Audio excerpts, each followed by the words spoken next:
Hi Zach, this is your cousin Sydney, and I'm here this week with a new book called Little Fox Goes to the End of the World, a story written by Ann Tompert with pictures by John Wallner.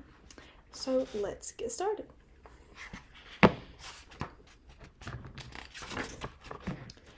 Little Fox was chasing a butterfly. Her mother sat nearby, sewing her a new jacket. Farther and farther Little Fox strayed. "Come back, Little Fox," called her mother, "or you may get lost."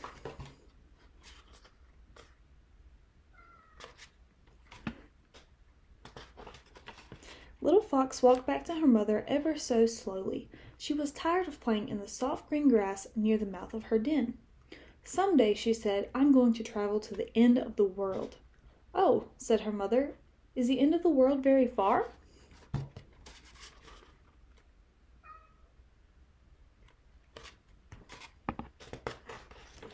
"Yes," said Little Fox, "it is very, very far. I will have to go through a deep forest to get to it."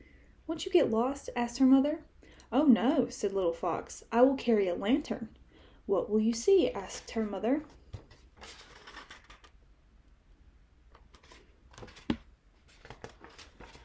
"Bears!" exclaimed Little Fox. "Oh, dear!" cried her mother, dropping the jacket and covering her eyes. "Won't you be scared?"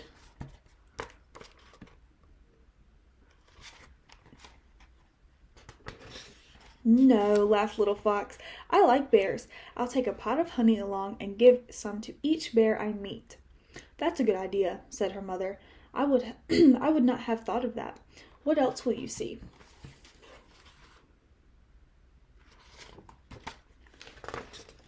"Tigers!" shouted Little Fox. "They will roar and growl and try to scare me." "I'd hide," exclaimed her mother.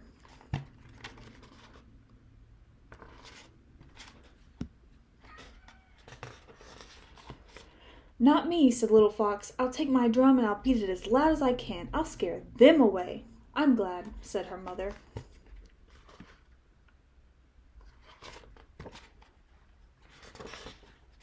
"But the noise will scare the elephants. They will come charging after me." "I'd be scared," said her mother.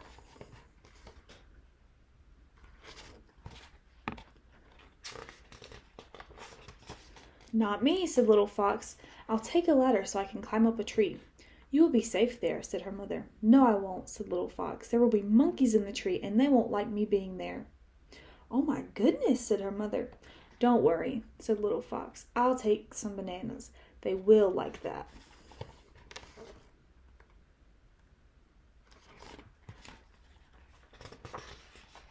"Is the end of the world in the forest?" asked her mother.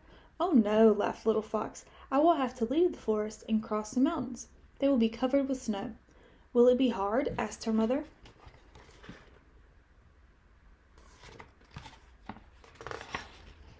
"Yes," said Little Fox, "and the snow will be deep. The icy winds will try to freeze me."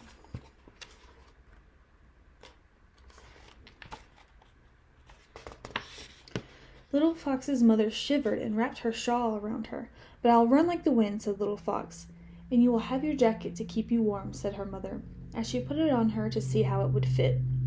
"Then will you be at the end of the world?" "No," said Little Fox. "I will have to cross the hot desert, but I'll take Father's old umbrella to protect me from the sun."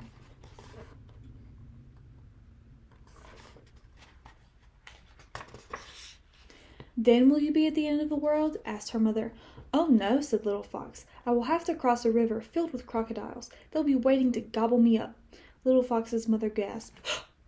"Don't worry," said Little Fox. "I'll take my boat, and if you lend me your broom, I'll sweep the crocodiles out of my way and sail down the river to the open sea. You will be safe then," said her mother.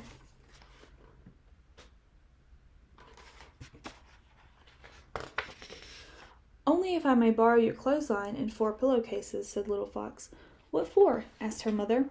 "To make a lasso and capture the 4 winds. Then I will put each wind in a separate bag." "But how will you sail with no wind?" asked her mother.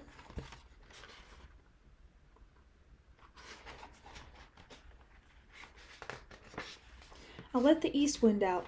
It will fill my sails and send me toward the end of the world," said Little Fox. "That will be nice," said her mother.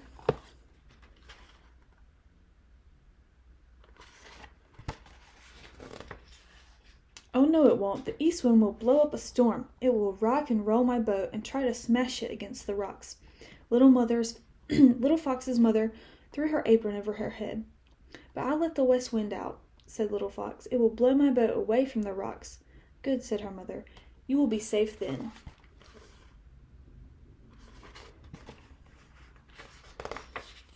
No, I won't, said Little Fox. It will blow me into the island of the one-eyed cats.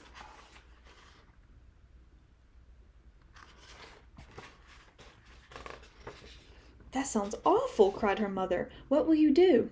I'll let the south wind out, said Little Fox. Its gentle breeze will blow me to the end of the world. At last, said her mother. She put on Little Fox's jacket and buttoned it up. But I shall miss you.